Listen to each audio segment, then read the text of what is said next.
যাদবপুর বিশ্ববিদ্যালয়ের টিএমসিপির ইউনিয়ন রুমে আগুন। জিবি বৈঠক শেষ হওয়ার পরই আগুন নজরে আসে একাংশের। আগুন নেভাতে আনা হয় দমকলের একটি ইঞ্জিন। ওই ইউনিয়ন রুমে ব্যাপক ভাঙচুর করা হয় এবং শেষে আগুন ধরিয়ে দেওয়া হয় বলে অভিযোগ বাম ছাত্র সংগঠনের বিরুদ্ধে। গতকাল সারাদিনভর উত্তপ্ত ছিল যাদবপুর বিশ্ববিদ্যালয় এবং সেই উত্তপ্ত পরিস্থিতির মধ্যেই রাতের দিকে আগুন লাগিয়ে দেওয়া হয় টিএমসি পার্টি অফিসে বলে অভিযোগ উঠছে যাদবপুর বিশ্ববিদ্যালয়ে। যেটা অভিযোগ উঠেছে যে বাম ছাত্র সংগঠনের সদস্য তারাই আগুন লাগিয়ে দেয় এই পার্টি অফিসে। রীতিমতো ভাঙচুর চালানো হয়, ফ্যানের ব্লেড মেকিয়ে দেওয়া হয়, আগুন ধরিয়ে দেওয়া হয় এবং বেশ কিছু জিনিসে ভেঙে ভাঙচুর করা হয়। সেই সমস্ত ভাঙচুরের ছবি গতকাল আমরা দেখিয়েছিলাম আপনাদেরকে। পরবর্তী ক্ষেত্রে দমকলের একটি ইঞ্জিনের চেষ্টায় আগুন নিয়ন্ত্রণে আসে।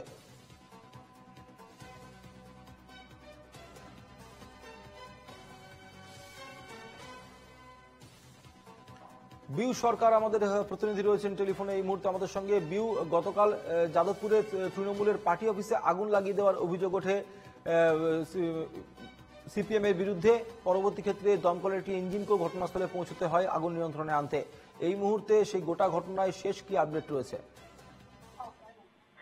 একদিন তোমায় জানিয়ে রাখি, যেটা জানা যাচ্ছে যে গতকাল রাতে, কালকে আমরা সকাল থেকে দেখেছি যাদবপুরে দফায় দফায় উত্তপ্ত হয়ে ওঠে যাদবপুর বিশ্ববিদ্যালয়। যখন ওয়েব কুপার বৈঠক হয় সেই সময় শিক্ষামন্ত্রী ব্রাত্য বসু তিনি গিয়েছিলেন এবং তিনি যখন বেরোন তার যে গাড়ি, সেই গাড়িও কাজ ভাঙচুর করা হয়। তারপর তার গাড়িতেই, যেটা অভিযোগ ছাত্রদের, তাদের যে তার গাড়িতে আহত হন এক ছাত্র, এমনটাই অভিযোগ তুলেছেন ছাত্ররা এবং সেই নিয়েই তারা দফায় দফায় কখনো যাদবপুর থানার সামনে, কখনো তারা যাদবপুর বিশ্ববিদ্যালয়ের সামনে তারা বিক্ষোভ দেখান এবং আগামীকালও তারা বন্ধ ডেকেছে। এবং তারা জানিয়ে রাখি যে গতকাল রাতেই তারা যখন থানার সামনে থেকে তাদের অবস্থান বিক্ষোভ তুলে দেয়, ঠিক তারপরে তারা যাদবপুর বিশ্ববিদ্যালয় ক্যাম্পাসে গিয়ে তাদের জিবি বৈঠক শুরু করেন এবং জিবি বৈঠক শেষের পরেই যে তৃণমূলের যে ইউনিয়ন রুম রয়েছে যাদবপুর বিশ্ববিদ্যালয়ে, সেই তৃণমূলের ইউনিয়ন রুমে আগুন ধরিয়ে দেয় এবং যদিও সেই আগুন দমকলের একটি ইঞ্জিন যায়